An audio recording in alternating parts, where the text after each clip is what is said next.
En 1999 ocurrió lo que se ha denominado como la masacre de Columbine. ¿Qué fue lo que pasó? Dos jovencitos entraron a su propia escuela cargados con armas de fuego, cartuchos, y balacearon a varios de sus compañeros. Uno de los eventos terribles. Ya saben que en Estados Unidos se da muchísimo este tipo de tiroteos. Ha habido varios este año. ¿Por qué? Porque todo ciudadano tiene el derecho de portar armas. Eso fue lo que defendía precisamente Charles Kirk, el joven vociferante del ámbito evangélico, MAGA, aliado de Donald Trump. I think it's worth to have a cost of, unfortunately, some gun deaths every single year, so that we can have the Second Amendment to protect our other God-given rights. That is a prudent deal. It is rational. Tiene años sucediendo ese tipo de tiroteos en las escuelas. Por un lado, tienen acceso libre a la aportación de armas. Por otro lado, la desintegración familiar, adicciones, bullying escolar, propician ese tipo de asesinatos. Y eso ocurrió en Columbine. Jefferson County 911. Yes, I'm a teacher at Columbine High School. There is a student here with a gun. The gun is right outside the library door, okay? En 1999, me parece que fue por el mes de abril, hubo 13 jóvenes y señoritas asesinados en ese tiroteo e incitó a que otros imitaran lo que hicieron los tiradores en esa masacre.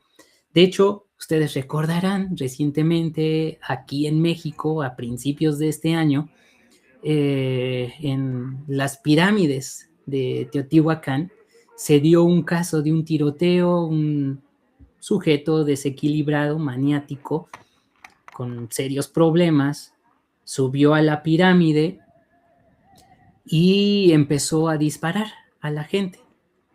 Evocaba los eventos de Columbine, traía playeras, textos con motivos de lo ocurrido en Columbine.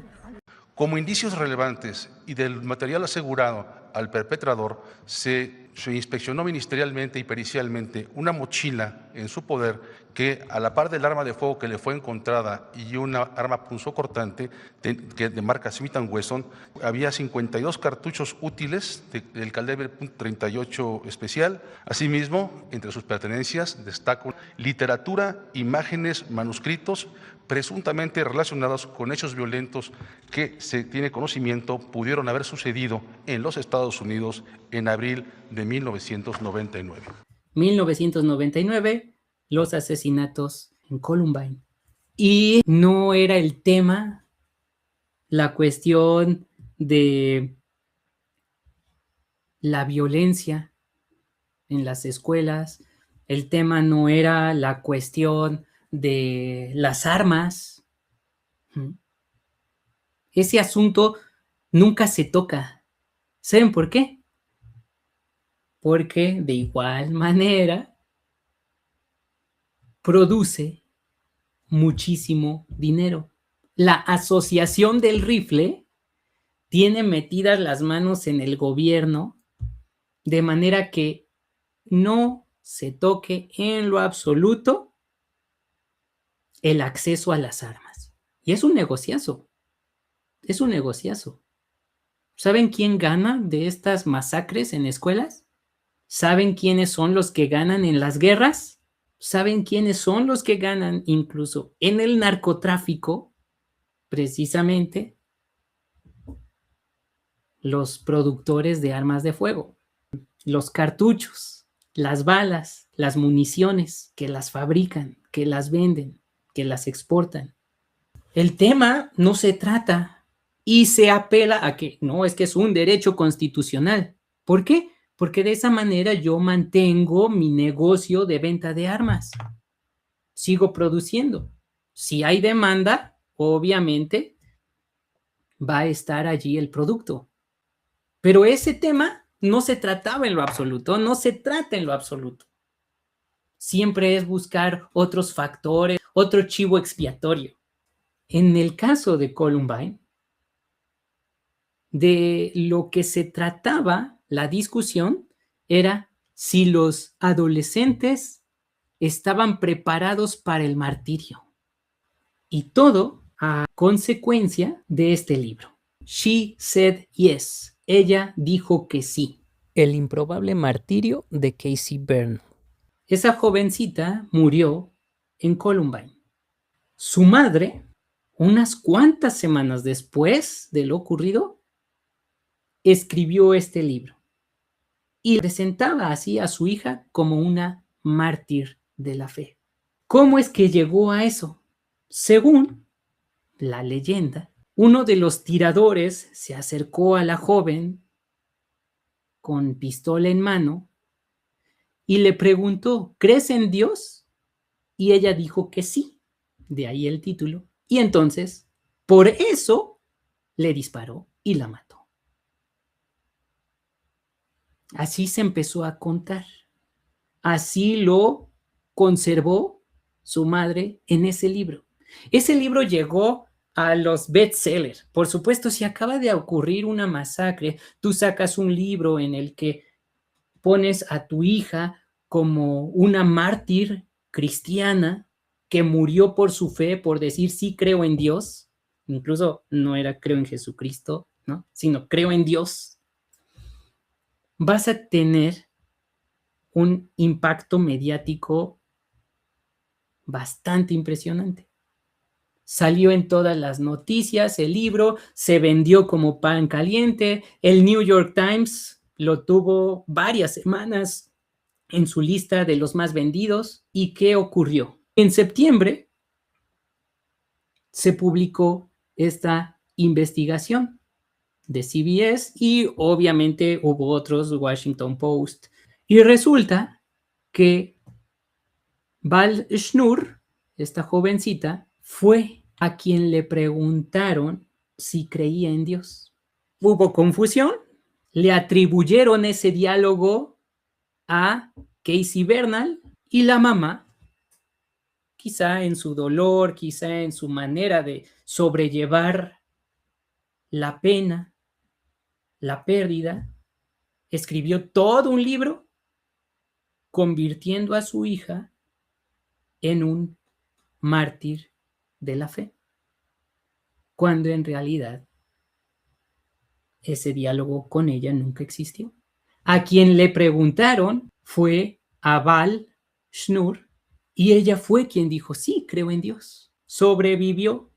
Obviamente, previo a ello, en la balacera, ella había recibido impactos y pasó un tiempo considerable en el hospital, pero sobrevivió. Entonces, se generó todo un mito sobre el martirio de Casey Bernall. Aquí en México llegó esa temática. ¿Estás dispuesto a entregar tu vida por tu fe en Jesucristo? Todavía en algunos ámbitos, en algunas iglesias, se sigue teniendo esa noción. Tú eres cristiano, eres perseguido, el mundo está contra ti, tienes que estar preparado para entregar tu vida a Cristo y no solamente en una oración, sino totalmente.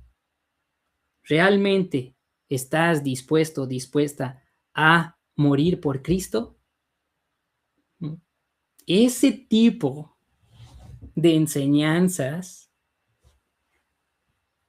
se difundió durante esa década de los 2000 y se popularizó por medio de los grupos de rock cristiano. We ain't nothing but a bunch of Jesus freaks. DC Talk compuso una canción titulada Jesus Freak. Freak es como un fenómeno, ¿no? Y entonces alentaba a los jóvenes, tienes que ser un loco por Jesús, un fenómeno por Jesús, demostrarlo en tu vida. Que por cierto, la música, esa canción es muy buena, como música. Pero su mensaje era ese. Incluso se tenía ese tipo de libro, Jesus Freak. ¿Qué sacrificios hizo Jesús por ti? What sacrifices have you made for Jesus? ¿Qué sacrificios has hecho tú por Jesús? Te impulsaba eso. Si quieres realmente seguir a Jesús, tienes que dejar todo lo que te causa placer, deja todo lo que te gusta. Eso es parte de tu sacrificio que debes de hacer por el Señor. Porque si no, entonces eso que te gusta es tu ídolo. Es tan subjetivo esa noción. Bueno, ese pensamiento también se empezó a desarrollar con esto, esa noción de el martirio. Tienes que entregar todo. As a Jesus freak, are you willing to suffer? Como un fanático de Jesús, como un fenómeno, como un loco por Jesús, ¿qué estás dispuesto a sufrir? Este tipo de preguntas para los jovencitos en ese ámbito evangélico resulta ser muy piadoso. No es que se les está enseñando a entregar su vida a Cristo. Se les está enseñando a ser valientes y demostrar su fe. Se les está enseñando a llegar al martirio. A partir de una leyenda sobre una joven que dijo que creía en Dios cuando le apuntaban y fue asesinada por ello. Siendo ello una situación que nunca ocurrió. ¿Se dan cuenta de la manipulación? Y muchos jovencitos de esa época se cuestionaban con esa ansiedad. ¿Y si llega un loco a mi escuela y me pregunta si creo en Jesús? ¿Voy a decir que sí o lo voy a negar? Nociones hipotéticas que causaban una ansiedad real, una confusión en cuanto a la fe cristiana, en cuanto a lo que es verdaderamente seguir a Jesús. Por un lado es la búsqueda de martirio. Si yo voy a ser misionero, me voy a ir con las tribus, países más cerrados al evangelio y voy a dar mi vida por Jesús, y si muero allí, qué bueno. Como lo que ocurrió en 2018 con este jovencito norteamericano, John Chau, cristiano evangélico, que fue a un área restringida, una isla al sureste de la India, para evangelizar a los centileneses, una tribu que ha vivido allí por 60,000 años aproximadamente y que se encuentra totalmente aislada. Los lugareños, al verlo, inmediatamente le dispararon con flechas y lamentablemente allí perdió la vida. En 2024, National Geographic sacó un documental bastante completo sobre el caso y cómo esta noción de martirio en el ámbito evangélico puede tornarse sumamente peligrosa. Por otro lado, se desarrolló un delirio de persecución, donde se les enseñaba a los jóvenes, ¿sabes qué? Por tu fe te van a perseguir.